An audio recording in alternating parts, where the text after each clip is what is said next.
The greatest gift I can give to any golfer is the ability to self-correct themselves. And what I want to share with you is this really cool concept called trapping. Keep in mind that whatever element of your golf swing you're working on, there's really only 3 possibilities you could possibly fall in for each category. For example, you can only hit the right amount of ground too much or not enough. You can strike the golf ball on the center of your club face, on the toe, or the heel. As it relates to building this launching pad for more distance, this same concept applies as well. The first thing we have to do is be able to bend forward effectively to the golf ball. And what we're going to try and do, first of all, is bend more from our hips as opposed to bending from our upper spine or our waist. As it relates to injury prevention and also maximum power, it's very important that we have mobility within our hips. So what I want you to do is get set up, bend forward from your hips, and get in front of a mirror. From here, I want you to try and move your pelvis by arching your back, flattening your back, arching your back, and then flattening your back again. You should notice your pelvis going through a different range of motion, curving the back, rounding the back, curving the back, and then rounding the back.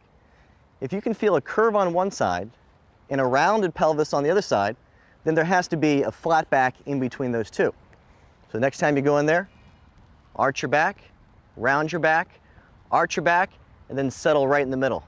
You should have a straight relationship from the belt line up into the upper spine. That's going to give you the best opportunity to turn and not create injury. A lot of times when people bend around too much, they don't get enough mobility or rotation in their shoulders. That obviously robs them of power. A lot of times when people are working on their posture, they've been heard to stick their butt out. That's a common thing that we hear. Well, sometimes they stick it out too far and the back actually curves inward, and that actually puts a lot of pressure on your spine, especially through the moment of impact. So that's the first thing. Arch, flatten, arch, settle in the middle. As it relates to the muscles that we're using, it's really important that we use our glutes and also use our abs, our core.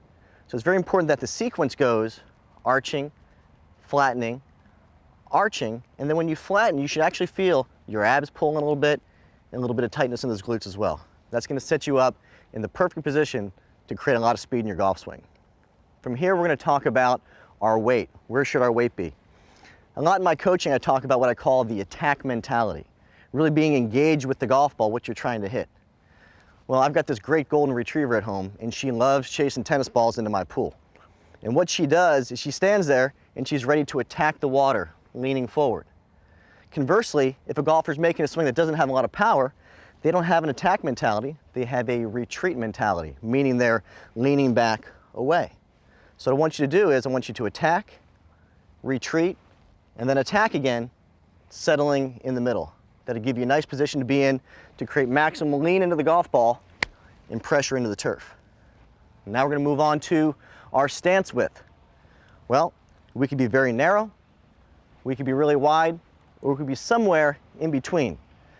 Keep in mind, if we're hitting tee shots, a little wider base is going to be more effective for really balancing our swing and supporting those high club head speeds. The final thing is going to be looking at our weight. Lean to the left, lean to the right, and then find the middle. If you're hitting short irons and you're looking for crisp contact, a little more weight favoring the front foot is going to help you out here. If you're looking for a high launching trajectory for a big drive, a little bit of weight to the right should help out as well. One of the big things I always tell people is if it doesn't look right, then it's not. And all too often, when I'm giving a golf lesson, I see my student relying too much on what I say as it relates to whether or not they're correct. The next time you go and practice, get in front of a mirror and start building your art of awareness.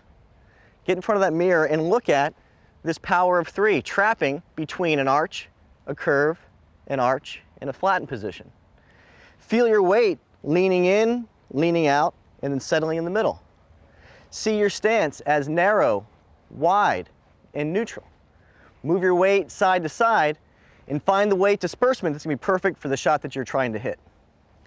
Finally, as you put this all together, get that golf club in the fingers of your left hand, feel some leverage, put it in the fingers of your right hand, stay nice and relaxed, set up with that attack mentality from hands to feet to torso, and you'll be in a perfect position to hit it long off the tee all day long.